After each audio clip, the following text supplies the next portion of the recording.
Houston, Texas, a sultry afternoon in early June. Natalie closed the trunk of her rented SUV, wiping the sweat from her forehead. The last suitcase was dragged up the steps of the house, a two-story, light beige house with the typical slanted roof of the Westbury neighborhood, where she and Daniel would live temporarily until they had enough money to buy their own apartment. Temporarily. A short word, but encapsulating so many things that Natalie did not dare to ask. How long is temporary? Temporarily until who feels enough? Or temporarily is just another way of saying endure? Inside the house, Mrs. Evelyn Lowe, Natalie's mother-in-law, was laying out a new tablecloth. The dining table must be clean. Having more people in the house means more energy. We cannot let bad luck happen, she said, pulling the edge of the cloth. No one objected. No one dared. Daniel, at that time, just silently helped his wife carry the box of books upstairs. Natalie heard her grandmother's slippers clicking steadily on the wooden floor, the footsteps that had been the background noise during her previous visits. Now, it would be the rhythm of every day of her new life. For dinner that night, Evelyn cooked Vietnamese-style chicken curry, spicy, aromatic, heavy with lemongrass and fish sauce. Natalie said nothing, even though she couldn't handle spicy food, even though her stomach had just recovered from a mild bout of inflammation. Here, eat it. It was Daniel's favorite dish when he was little. Evelyn picked up a piece for her, making it without asking. Natalie smiled slightly. Yes, thank you. She nodded, then turned to Daniel. Tomorrow, I'm planning to clean up the old office so she has some space to put her things. But I think I should get rid of those pictures on the wall. They're too monotonous. Natalie drew those. Daniel said softly, a little confused. The air paused for a beat. Mrs. Evelyn pursed her lips. Oh, I thought it was a store-bought painting. But, well, it's fine if she likes it. The girl. The way she called her, not maliciously, but not exactly affectionately. It brought Natalie back to the feeling of being a guest in the house she had moved into. A welcome guest, but not the owner. That evening, in the second-floor bedroom, the only room with a window overlooking the bougainvillea in the backyard, Natalie sorted out her belongings. The toothbrush was placed next to Daniel's. A small cream-colored ceramic cup, a wedding gift from Maddie, was neatly stacked in the drawer. The wedding photo was temporarily hung on the desk, a simple wooden frame. Them standing together in the Mexican sunset, the day Evelyn didn't attend because she was allergic to seafood. We'll be fine, Daniel whispered, hugging her from behind. Natalie nodded. Not speaking, because she knew we here was no longer just the two of them. She was married to Daniel, but it seemed she was also married to his mother. Tuesday morning, 6:43. Natalie had just turned off the hot water, wrapped a towel around her hair when the bathroom door opened slightly. I thought you were awake. I have new sheets in the laundry basket. Remember to change them for me before I go to work. Mrs. Evelyn's voice echoed in, sober. The door was unlocked. There was no latch. Natalie quickly wrapped the towel around herself, holding back a sigh. After Mrs. Evelyn left, she stood in front of the mirror for a long time, not to fix her hair, but to catch her breath. The bathroom had no latch. Every time she took a shower, she had to watch for footsteps. That morning's breakfast, fried eggs and white rice porridge. Mrs. Evelyn said, girls should eat light meals to keep their waist. The neighbor's daughter-in-law gave birth, but was still very thin. Women who are lazy to eat breakfast are prone to stomach aches. When they have children, it's hard. Natalie took a bite of the cold egg, not because of the food, but because of the feeling of being examined in each bite. 7:50. Daniel came down from the upper floor. I fell asleep, he said, smiling slightly and kissing his wife on the forehead. Worked too late last night. Mrs. Evelyn looked up from the newspaper. Didn't I tell you not to let that girl bother you at night? Modern women should know how to keep their husbands healthy. Natalie looked up. Daniel was silent, sipping his coffee. Not a word of objection. That night, Natalie suggested to Daniel, "Can we install a latch on the bathroom door?" Daniel hesitated. "Mom's not used to that. Besides, we're just living temporarily. When we move out." Natalie was silent. The word temporary once again became a lullaby for things that should have changed. She wrote in her diary that night, "This is a house with tables, chairs, shelves, food, and family. But there are no doors that I can really close to be quiet. There are no private spaces, only gaps that are open enough to be seen." The next morning, as Natalie got ready for work, she found her shirt ironed and neatly hung on the door. On the hanger was a small note that read, "This shirt suits your skin tone better than yesterday's black one." Her mother-in-law's handwriting. A seemingly kind act, but it made Natalie feel as if she had not chosen herself.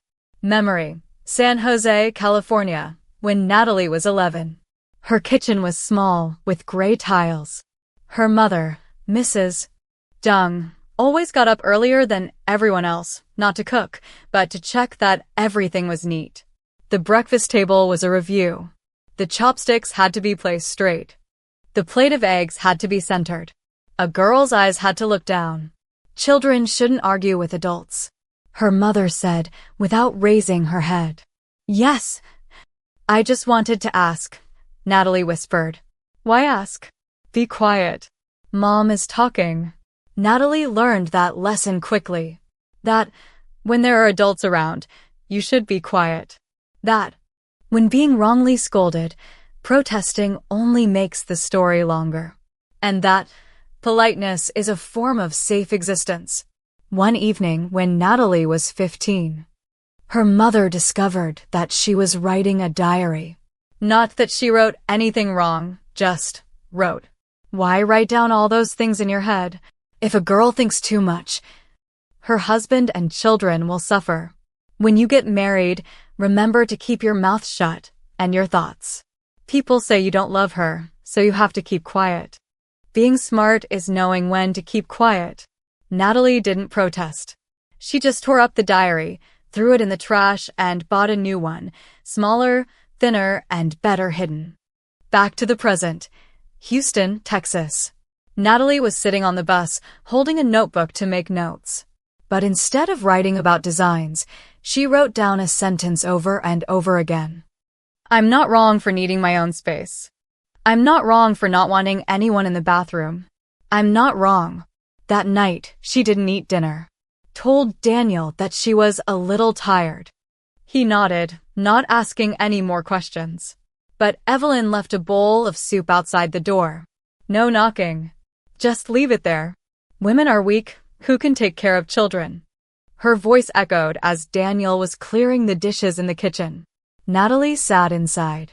Listened clearly. And silence.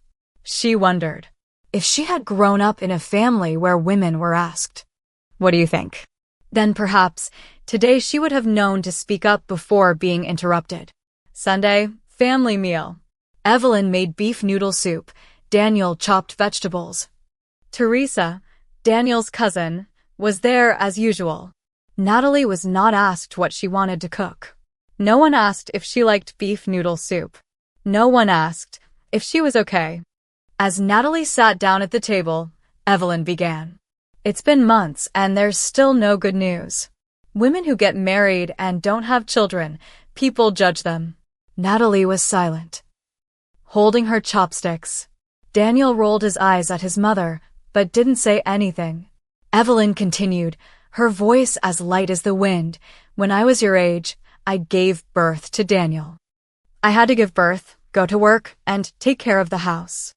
I wasn't as weak as the young people today." Teresa laughed. Now Natalie seems thinner. Maybe she's stressed out from work? Evelyn interrupted. "No, it's probably because she eats irregularly. I told you, the food my mother cooks is the best. Don't eat junk food from the street." Natalie put down her chopsticks. Gently, but firmly. "I'm not pregnant. Because Daniel and I aren't ready.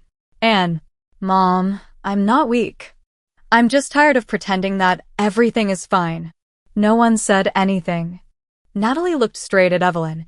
Have you asked me when you tell outsiders about my private matters? Have you ever knocked on my door before entering? Or do you think, just because you're a mother, an adult, you can do whatever you want? Evelyn blushed. Daniel coughed lightly, about to speak. Don't take sides, Natalie said, still looking at Evelyn. I'm not saying you're wrong, but you don't know me, so you don't have the right to decide everything for me. A long silence.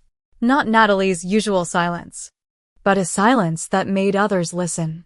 I never said that to you. Evelyn spoke after a few minutes, because I thought if I was good enough, you would understand. But maybe I was wrong. There are things that, if left unsaid, will never be known. Today, I just want you to know, I'm not an ornament in this house. Natalie stood up, picked up her bowl, and took it to the kitchen. Not angry, not crying, just a woman who, after so many years of backing down, finally chose to stand still and said, stop pushing. A small coffee shop in Midtown, corner of McGowan. 11 a.m. on a Monday.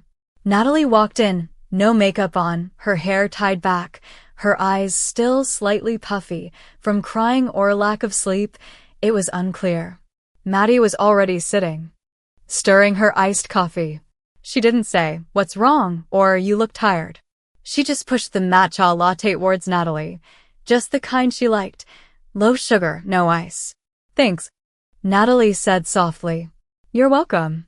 Maddie shrugged.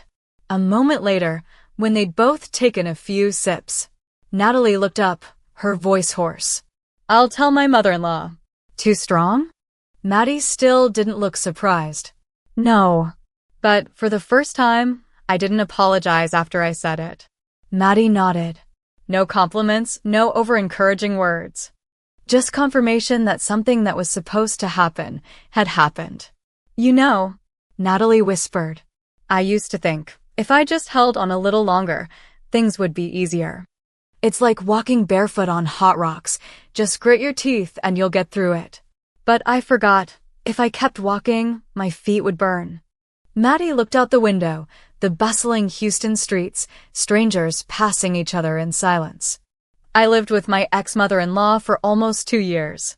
No one yelled at me. No one threw dishes. But every day, there was a way to make me feel like I was wrong.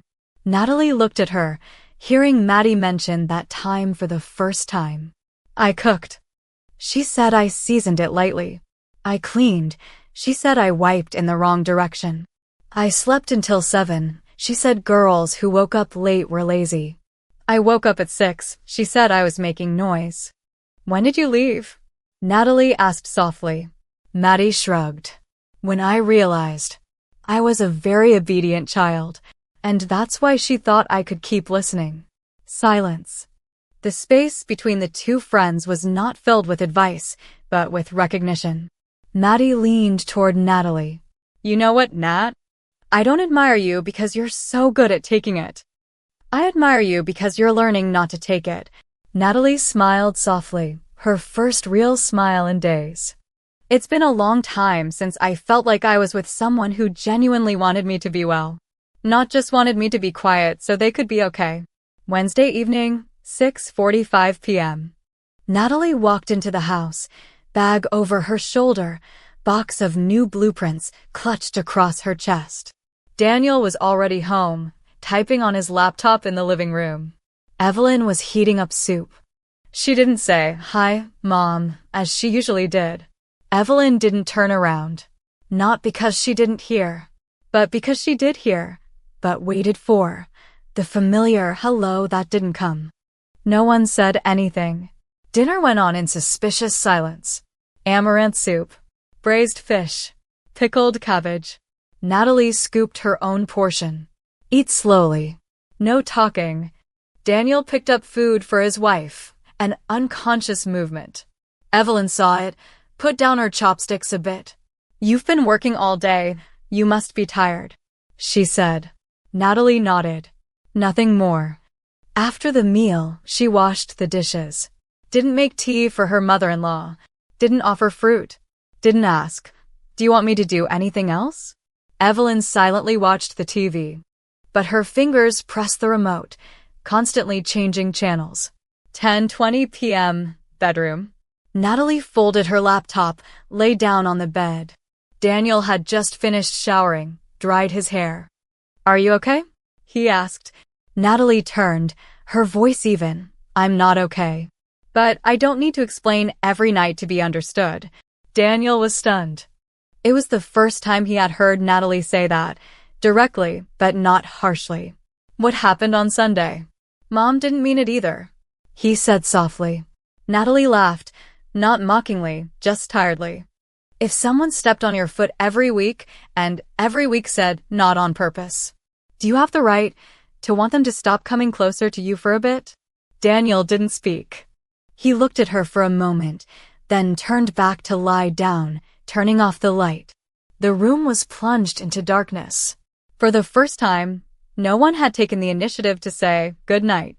The next morning, Evelyn called from the kitchen. There's fresh soy milk this morning. Come down and eat it. Natalie didn't answer.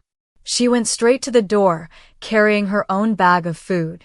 No humiliation. No pretense. Just didn't want to eat breakfast where she felt like she wasn't herself anymore. Friday morning, 10:20 a.m. Teresa had just placed the fruit tray on the dining table when Evelyn poured tea. The two women sat across from each other, a round table, in the middle of the Liu family's familiar kitchen. The TV was on low, no one was paying attention. She's been acting weird lately, Evelyn said softly, sipping her tea.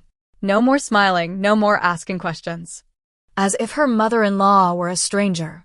Teresa raised her eyebrows, as if she had been waiting to hear this for a long time. Yes, I saw it the other day. Natalie was so cold. Her face always looked like she was angry with someone. Evelyn put down her teacup, her hands squeezing lightly. I didn't pressure her. I just mentioned the children a few times. She's a daughter-in-law in this family, eating here, living here. Shouldn't she be thoughtful? Teresa poured more tea, sweetly saying, Really, I see many American daughters-in-law, or Korean, Chinese, who know how to behave. When they become daughters-in-law, they take the initiative to cook and take care of their parents-in-law. No one has to remind them. As for Natalie, I don't mind, but she doesn't look friendly. I wonder if Daniel is suffering. Evelyn was silent, but in her heart, the seeds of comparison had sprouted for a long time. She remembered last year, the New Year's Eve party at an old friend's house, meeting her daughter-in-law named Cynthia. We've only been married for 2 years, but she gave birth to a child, made cakes herself, and even gave her mother-in-law a knitted scarf. Modern women who know how to behave are appreciated twice as much. Evelyn used to think so, used to believe so. Daniel walked down the stairs. Evelyn immediately changed her tone. Have you had breakfast? Mom made cold cuts sandwiches. Daniel smiled, took out his phone to check the meeting schedule. I ate. Thanks, Mom. He was about to walk out the door when Evelyn called out, Daniel. I'm serious. Is Natalie strange lately? Daniel turned back. What is strange, Mom? Evelyn glanced at Teresa and then at her son. I mean, does she still want children? I'm so worried. I haven't heard anything about it for months. Is she planning on just being a wife and not a mother? Daniel paused. For a brief moment, his face darkened. Having children is our business, Mom. And if your daughter had a husband, she probably wouldn't want someone asking her that every week. Evelyn fell silent. Teresa laughed, then made an excuse and got up to go outside. Daniel left the house. The kitchen became spacious, but cold. Evelyn sat there for a few more minutes. She reached out to pour more tea, but her hand was shaking slightly. The water rippled over the edge of the cup. She looked around the kitchen, what she had once seen as a mother's kingdom. But now, it was like the stage had just lost its loyal audience. She muttered, to whom? Not sure. Other people's daughters-in-law. know how to be humble. Why is it so difficult when it's my turn? Saturday afternoon. The sun was shining brightly on the porch. Natalie had just returned from a meeting at the studio. Daniel had gone to a meeting with his old friends. Evelyn was cleaning out the kitchen cabinets. Teresa said she would stop by to bring some dried mango, but Natalie didn't care. She just wanted to go back to her room, change, and have some peace. As she passed the study, where Daniel had studied when he was young, Natalie stopped. The door was ajar, and Teresa's voice came from inside, soft but not small. "There, I told you. That girl doesn't care about anyone. Daniel is too kind. Just let her run wild." Natalie paused, about to walk away. But then, another sentence stopped her. "If Auntie Evelyn continues to pamper you like that, sooner or later she will lose Daniel." Someone like Natalie, once she has the right to decide, it's like a mother-in-law is just a decoration. Silence. Evelyn didn't respond right away. A soft humph. Then her voice, "I know. Sometimes I also thought, maybe I didn't love her enough. But now, I'm not sure if she really wants to live in this family." Teresa laughed. "What's really? I see her always keeping her distance. She's insensitive. No good person would stay silent like that." Natalie stood behind the door. Her hand tightened on the strap of her bag. Cold. Not because of what Teresa said, but because Evelyn, who should have known her daughter-in-law better, easily believed sweet words like poison. She walked into the room, not making a sound, closing the door, gently, but firmly. That evening, Daniel came home to find Natalie tidying up her desk. She had taken down all the drawings that were hanging up, interior sketches, color palettes, details that were about to be signed. "What are you doing?" he asked, touching her hand lightly. Natalie didn't look at him. "Cleaning, so that they wouldn't say you were taking up space." "Who said anything to you?" Daniel frowned. Natalie stopped. "I don't care who said it anymore. All I know is that there are people who have said it for me so much that the only person who should understand me doesn't realize how hard I'm trying not to disturb their peace." Daniel was silent, because, for once, he couldn't deny it either. That night, Natalie opened the window. The breeze blew in, stirring the cream-colored curtains she had chosen. The curtain, the only thing in this house that she bought and installed herself. A private, fragile space. But today, it could not hide the feeling of being an extra person. She pulled the curtain down, folded it.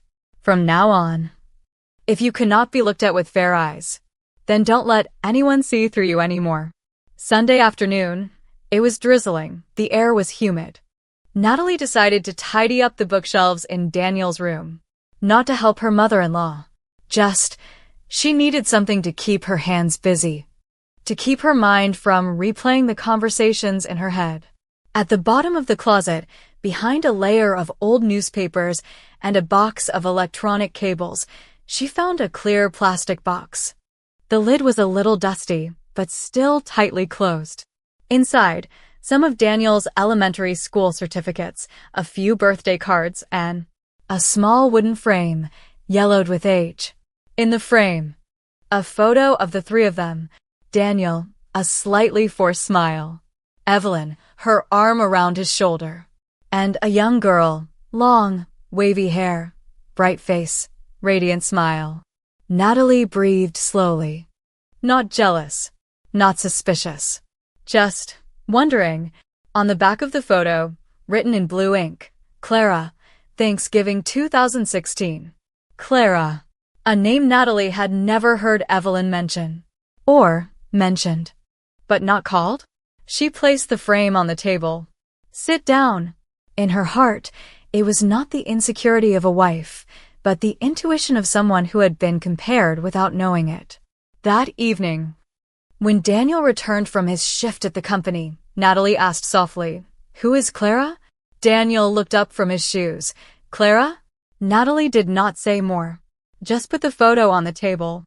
Daniel saw it, blinked once, very quickly. "Clara is the daughter of my mother's best friend. We grew up together. Mom once thought the two of us would end up together. What about you? Natalie asked. I see her as my sister. I have never. No feelings. Natalie nodded. Daniel continued, as if to conclude the story. Clara is married now. In Colorado. We haven't been in touch for a long time. Silence. Natalie picked up the picture frame, gently wiping the glass. No blame. No expression. I'm not upset that she was here. I just want to know. Since I came into this house, have I ever been seen as a voluntary choice? Or just a replacement for a what if? Daniel sat down next to her. After a long while, he said, I never thought of you as a replacement. But maybe. My mother, I'm not sure. Monday, 5:30 a.m. The kitchen light was still on. It was still dark outside. Natalie quietly folded the hand towel, putting it back in its place. Beside it was a small note. I apologize for not telling you, but I really need some quiet. If you're still in this house, please understand. Presence should not be a burden and absence should not be a sin. Signed, Natalie. She dragged the small suitcase down the stairs. Not much. A few clothes, a laptop, a sketchbook, and a framed picture of her imaginary kitchen. Bright, spacious, sunny, and no one interrupting every spoonful. Daniel hadn't woken up yet. Evelyn was still asleep in her room. The house was artificially peaceful, as always. Natalie opened the door. The morning breeze blew in. She walked out. She didn't look back. 7:30 a.m. Daniel woke up, walked down to the kitchen. On the table, note. On the hook, Natalie's handbag gone. Inside the house, an absence no one named, but everyone felt. 9:15 a.m. Evelyn finds the note. She reads it once. Then again. Her face doesn't change. Only her eyes, for once, not looking for fault, but starting to look back. Teresa arrives at 10. Feeling the strange atmosphere, she asks quietly, Where did it go? Evelyn doesn't answer right away. She just sighs, then for the first time says something that surprises her. Maybe I overdid it. Maybe it's not as weak as I thought. It's too polite to say enough. At a small hotel near the Mental Museum, Natalie opens the window of her room. It's not fancy, but it's clean, private, and has a locking bathroom door. She sits down on the bed, puts the picture frame on the table, opens her laptop, types an email requesting a week off. No tears. No hesitation. It just felt like I had just taken off an invisible cloak, heavy, but everyone said it was beautiful. I don't need to leave to hurt anyone. I leave to keep the last intact part of myself. Tuesday, 7 a.m. Evelyn woke up early as usual. Tea was made. The kitchen light was on. The radio was playing softly. Except, there was no sound of Natalie's slippers. No one washed their faces early. No one opened the fridge to choose almond milk instead of cow's milk. No one cleared their glasses right after drinking water. Mrs. Evelyn sat down on the chair. A cup of tea was placed in front of her. On the left was the grocery book. On the right was the list of questions to ask her daughter-in-law today, but it was empty. If you're going, then go, she muttered. But she didn't say it out loud, because if she said it out loud, someone might hear. And in the house, no one really listened to her anymore. Daniel walked downstairs, coffee in hand. Did you sleep well? Evelyn nodded. Mechanically. Did he text you? She asked. No, Daniel answered. How long are you going to stay out? I don't know. I said I needed some peace and quiet. And I think I deserve it. Evelyn was silent. Daniel was about to leave when she asked, What do you think? I did wrong. Daniel stopped. It seemed like an easy question, but he hesitated. It's not that I'm wrong. It's just that I've always believed that if someone doesn't do things my way, they're not right. And Natalie doesn't need anyone to fix her, Mom. She just needs to be herself without being judged. After breakfast, Evelyn went into Natalie's room. The room was still neat. The closet was partially empty. The small photo frame on the desk was gone. The vanilla-scented candle was gone, too. But there were still fingerprints on the dressing table. An old hair tie had fallen into the drawer. She picked it up. For once, not to examine, but to remember. She didn't do anything wrong. She muttered, this time out loud. It's just not what I thought it would be. Not like the ideal daughter-in-law. But does that give me the right to tire her out? In the afternoon, Evelyn didn't cook dinner. She lay on the sofa, holding the phone, about to dial Natalie's number, then stopped. She said to herself, she must be comfortable outside. Why call her? She doesn't need me. But her heart began to feel empty. Not because the house was empty, but because the only person who had ever been patient with her had chosen to leave. Wednesday, 8:15 a.m. Small hotel near Menlo Park. Room 203. Second floor, balcony view. Natalie made a cup of ginger tea. No one asked her, why don't you drink coffee? No one said spicy ginger is bad for your stomach. There was only her and the silence. A kind of silence that didn't cause headaches for the first time. That morning, she made her first meal in months of self-determination. Soft-boiled eggs, toast, sliced avocado, and a little ground pepper on top. No one brushed off the salt. No one said, girls who eat a lot of carbs are likely to gain weight. She opened Spotify, selecting the playlist, Morning Jazz for Rainy Minds. The saxophone played softly in the warm room. Natalie sat down at the table by the window. No makeup. No forcing herself to smile. Just chewing slowly, looking out at the oak tree in front of the door, breathing. This is not a vacation. This is my moment to come back to myself. That afternoon, Natalie walked to a nearby museum. No schedule, no rush. She stood in front of an oil painting, deep blues, unfinished brushstrokes, and saw herself. Not the main character. Just an empty space. Left alone. Afternoon, she went back to her room. Get out your notebook. Start sketching. Not for a project, not for a client. Just little sketches. A kitchen with sliding windows. A corner sofa near a bookshelf. A bed angled to the west to catch the afternoon sun. She writes next to it, space is the only thing that needs honesty. At night, Natalie calls Maddie. Not to complain. Just to ask, how long do you think a woman should live alone before letting someone else in? Maddie replies. Until she stops being afraid that someone will overshadow her. Natalie laughs. She turns her phone back on. There's no text from Evelyn. Daniel sends one. Are you okay? She still hasn't responded. She's not ready. Because this time, no one is in a hurry. Before going to bed, she pulls a chair out onto the balcony, takes another sip of cold tea, and say to yourself, not out loud, just with your breath. Freedom does not come from walking. Freedom comes when you no longer think, who is living for? Friday, 6:40 a.m. Evelyn opens the fridge to get milk for breakfast.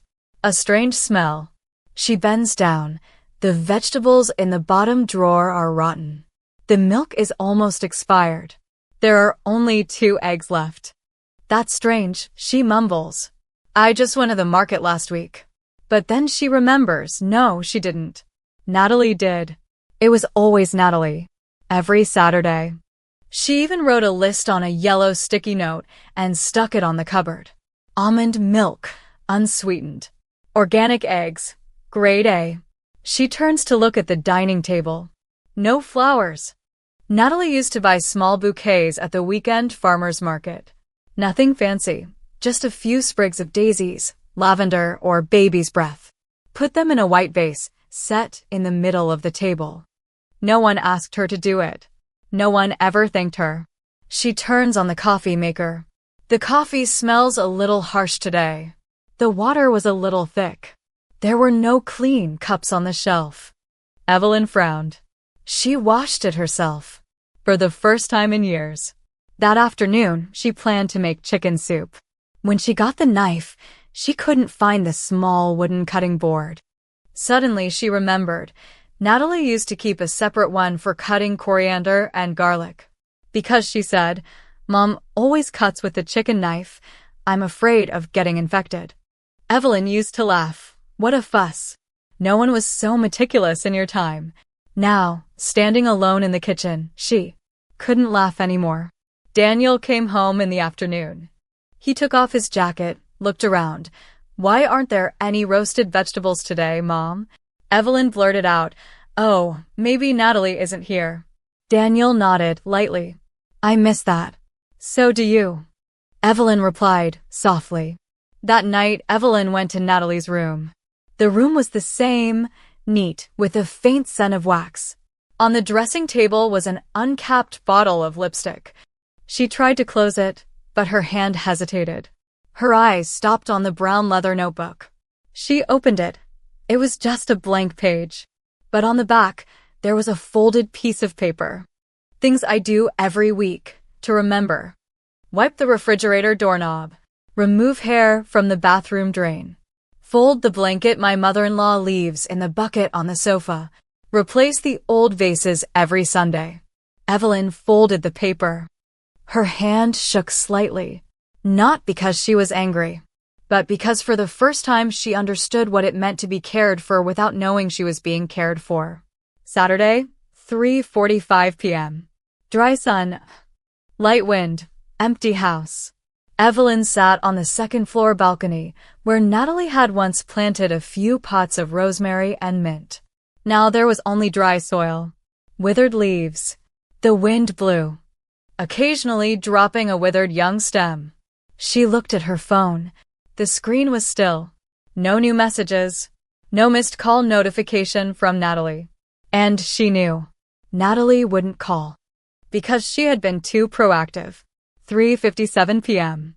Evelyn opened her contacts. Looked for Natalie, strawberry. She had saved it herself, but never called. Just a short, commanding message. Get eggs. Remember to buy milk.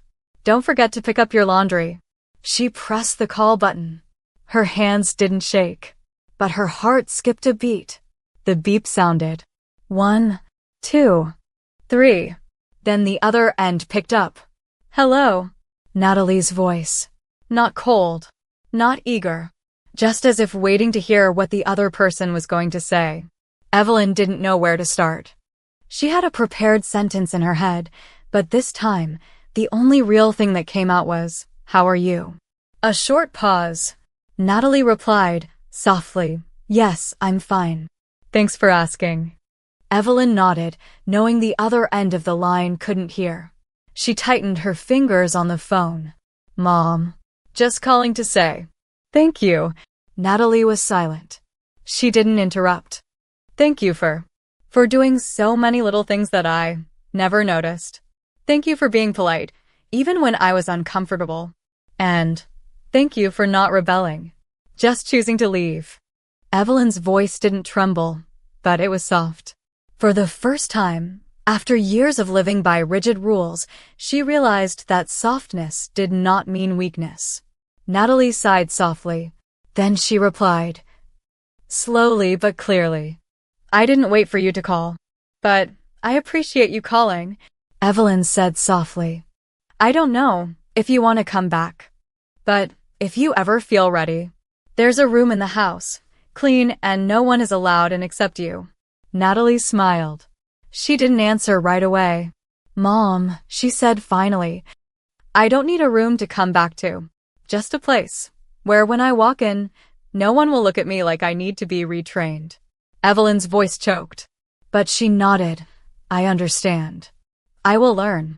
Monday, 4:45 p.m. Gray Iron Gate, Belmore Street, Houston. Natalie stood in front of the familiar house. No suitcase. No flowers. Empty hands and an unguarded mind. She rang the bell. Once. Twice. The sound of slippers echoed behind the door. And then, Evelyn opened the door. The woman was wearing a gray sweater, her hair tied back, no makeup. She didn't look too happy. She didn't hug. But her expression softened noticeably.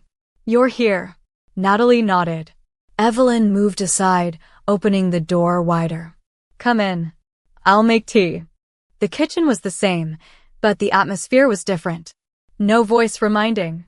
No loud TV. Teresa was nowhere to be seen. On the table, a small vase. White daisies. Neat. Simple. The kind Natalie used to buy. Evelyn put 2 cups of tea on the table. "Don't ask. What kind of tea do you drink? Don't force. Why don't you drink this? Just put it down." Silence. Wait for Natalie to take the initiative. "I thought you wouldn't come back," she said after a few minutes. Natalie gently turned the teacup in her hand. "I didn't intend to come back to stay. But I think there are things that need to be seen in person, not over the phone." Evelyn nodded. Not angry, not twisted, just said softly, "I don't blame you. If it were me, I don't know if I would be kind enough to come back like you." Silence. Only the sound of the spoon lightly touching the rim of the cup. Natalie looked up. "I used to think you were an outsider. A girl who didn't know the rules, didn't understand etiquette. But you never asked. How were you raised? How did you live before entering this house?" Evelyn sighed. Hoarse voice. "Mom doesn't know how to ask. Mom only knows the old-fashioned way of loving. Whoever doesn't agree is wrong. Whoever is silent is agreeing. And you have been silent for too long." Natalie smiled. Not bitterly, just a little sad. "Because I used to think, if I was good enough, patient enough, people would look at me differently. Now I understand. People don't understand just by trying. They want to understand." Evelyn sat up straighter. Looked at Natalie. Long. Not judging. Not supervising. Just looking, as if for the first time she saw her daughter-in-law as an adult, with her own feelings and worthy of being listened to. "Can we start over?" Natalie put down her teacup. Nodded, lightly. "Maybe, but not to go back to the way things were. But to not repeat the same thing." Monday, 9 p.m. The house was dimmed. The TV was off. Evelyn sat reading a book, a novel she'd checked out from the library 3 weeks ago, still not past chapter 3. Not because it wasn't good, but because she couldn't keep her head still enough to read. Daniel walked down the stairs. No coffee, no laptop.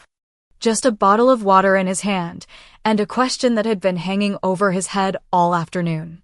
"Are you busy, Mom?" he asked. Evelyn looked up. "No." "Anything?" Daniel sat down opposite. A few seconds of silence. Then he said, slowly, "Natalie's home today."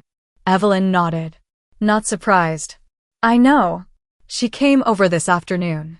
Daniel looked at his mother, his eyes non-judgmental, but direct.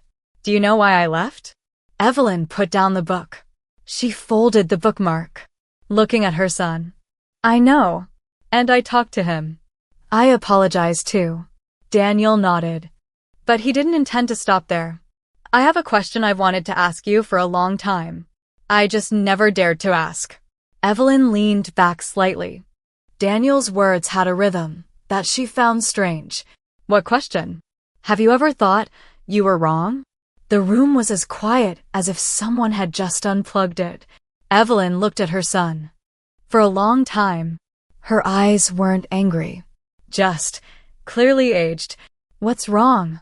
Daniel replied, "In thinking that other people should live the way you believe is right. To be kind.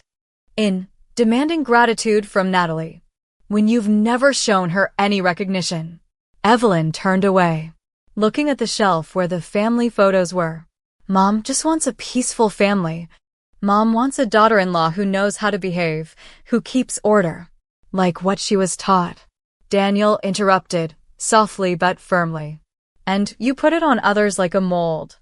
Natalie has never fit anyone's mold, not even yourself. Do you know how many times she cried in the bathroom? Just because she was afraid you wouldn't be satisfied? Just because she didn't choose the right napkins for the dinner table? Or because you said something like, a daughter-in-law like me will never have peace in the family? Evelyn lowered her head. For the first time, no argument. Just mumbled, I didn't think it would affect me that much.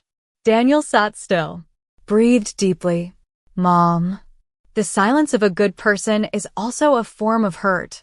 And you, the one who always told me to be a man who knows how to protect, made me watch my wife suffer every day, without daring to say anything.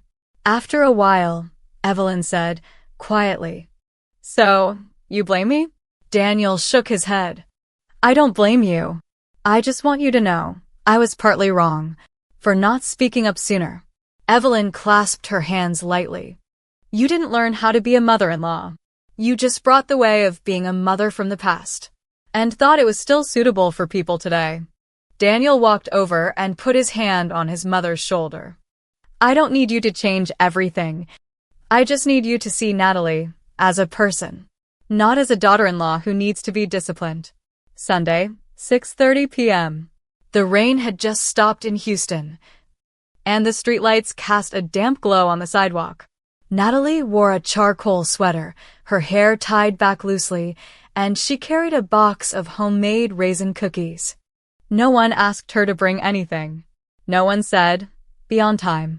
She came for herself, because she felt calm enough to look back, and no longer had to force herself not to cry.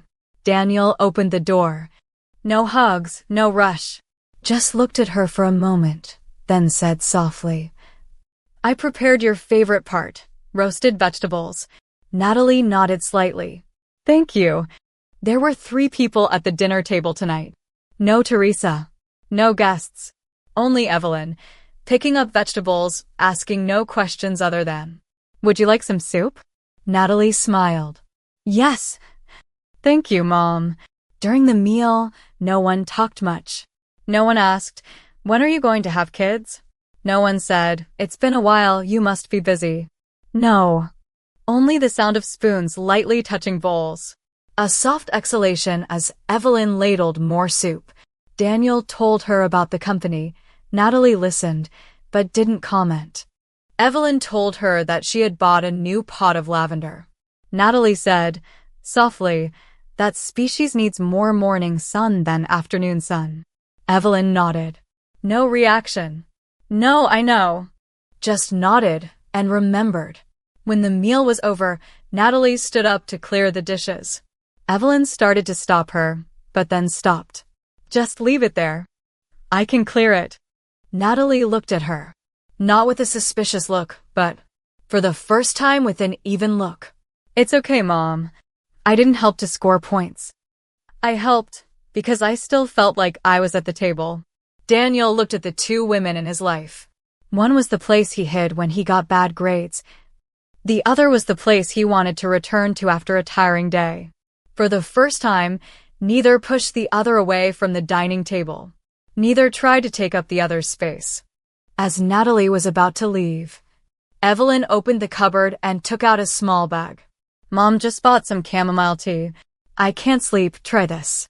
Natalie accepted. She didn't say much. Thanks, Mom. I'll drink it. She left the house at 8:45. It was completely dark. No more rain. No more wind. And no more heartache. No need to say I love you so much. Just don't use it like a velvet whip anymore. Monday, 10:15 p.m. The second floor bedroom. Evelyn sat at the old dressing table where she used to sit, apply her night cream, remove her jewelry. Today, in front of her was a piece of beige letter paper, a silver-capped ballpoint pen, and a moment of silence that no one interrupted. She stared at the blank paper for a moment. Then she began to write. Dear Natalie, I don't know if you'll ever read this letter, but I'm not writing to be forgiven, but to remind myself. There are things that should never be repeated. Her pen was a little shaky, but she kept going. She had lived her whole life thinking that right and wrong could be taught. That being a mother, being the head of the family, meant knowing how to correct what was out of line. And she forgot. There are people who aren't out of line. They're just different from you. I'm not the type you expected. I'm not loud, not proactive, not good at creating goodwill through clever greetings. But I've never disrespected you. It's just, I don't try to please you the way you're used to. And so, I let my stubbornness equate you with indifference. Evelyn stopped writing. A drop of water fell. She wasn't sure if it was from her eye or from the glass of ice that had melted by the table. She continued writing. I used to think, if you truly loved Daniel, you would endure everything like I endured when I was a daughter-in-law. But I forgot. Enduring is not a proof of love. It is only an expression of resignation when there is no other choice. You had a choice, and you chose to leave, not to cut me off, but to protect yourself. It took me a long time to understand that. She sat up straight. The pen kept moving. Daniel once asked me, have you ever thought that you were wrong? I was silent. But the answer was, yes. And I was wrong, a lot. I'm sorry for looking at you through the lens of prejudice. I'm sorry for making you cry without knowing, for making you sad without asking, for being kind without acknowledging. And I thank you for never taking revenge on me with rudeness. You just kept quiet and withdrew. The way of a kind person withdrawing. Evelyn folded the letter, put it in an unmarked envelope, unsealed, unsent. Just put it in a little drawer, where she kept old photos, a few souvenirs, and letters no one read. Then she turned off the light and lay down on the bed. For the first time in years, she felt relieved to have written something, without anyone saying it was correct. Wednesday, 5:20 p.m. Natalie stopped by Daniel's house after work. She didn't plan to stay long, just dropped off a few books he'd asked her to borrow from the library. Evelyn was making ginger tea in the kitchen. Daniel was watering the plants on the porch. Natalie went into the study, where Daniel usually worked. She needed a notepad to write down the electrician's phone number. She searched the table but couldn't find it. She walked over to the small shelf by the window, where Daniel's old drawer used to keep his pens. The drawer made a soft click. And there, under the small notebook, was a beige envelope. Unsealed. No recipient. No postmark. Just a familiar handwriting, slanted, soft, a little stiff where the punctuation marks were. Evelyn's. Natalie hesitated. Part of her said, "This isn't mine." Another part whispered, if Evelyn didn't want anyone to read it, she wouldn't have left it here. She pulled out the letter, sit down in a chair, and began to read. The first line made her heart stop. To Natalie, I don't know if you'll ever read this. She read slowly, not skimming, not in a hurry. Each line was a tormenting note, not elaborate, not flowery. Just a confession, plain, clumsy, of someone who believed she was always right. When Evelyn wrote, "Thank you, I have never retaliated against you with insolence. I just kept quiet and withdrew. The way a good person withdraws." Natalie raised her head. Her eyes weren't red, but deep. She folded the letter, gently, not putting it back in the drawer, but placing it neatly on the table, so that Evelyn would know. I read it, and I understand. When she returned to the living room, Evelyn was pouring tea. She didn't look at Natalie right away, but when she came over, she put her hand on her shoulder, gently, and said, "Thank you, Mom, for writing it, even though you didn't give it to me." Evelyn turned. They looked at each other. No tears, no hugs. Just softer eyes. Like the first time, they were no longer silent rivals, but two women, both tired, and both learning to be together again without hurting. Sometimes, what's not sent is what touches the heart the most. Sunday, 9 a.m. The sun streamed straight into the kitchen, unblocked by the old cream curtains. The kitchen was open. No glass doors. No curtains. Evelyn used to hate it. Lack of privacy, she used to say. But now, the light no longer bothered her. Natalie arrived early. No appointment. No invitation. She brought a bunch of lavender, put it in an old vase in the middle of the dining table. No words. I bought it for you. Just put it down. And smiled. Evelyn poured tea. The two sat across from each other. No talk of the past. No apologies again. No questions. When will you have grandchildren? Just. Do you drink honey or sugar? I like the original flavor. Yes. It's good for the stomach. Daniel walked down, saw the two women were quiet. No tension. No force to appear okay. He smiled lightly, said, "The tea Mom made today is so fragrant." Evelyn nodded. "It's the tea Natalie gave Mom. At first Mom thought it was bitter. Now it tastes strong." A moment later, Daniel left. The two women remained, each holding a cup of tea. No need to speak, because today's silence was no longer a battle line. "I think," Evelyn said softly, "we don't have to love each other the way people expect. Just don't hurt each other anymore." Natalie nodded. "And no one to stop when the other one is tired." Evelyn smiled. For the first time, without any defenses, they didn't say anything more. A stray cat jumped onto the windowsill. Evelyn didn't chase it away. Just said, "Name it." Natalie replied, "Call it Clementine. It sounds gentle." Evelyn repeated, "Pleasant." "Yes, pleasant is something I'm learning too." When Natalie got up to leave, Evelyn didn't stop her. Just said, "The door isn't locked. Whenever you want, just come by." Natalie turned back, smiling softly. "I know."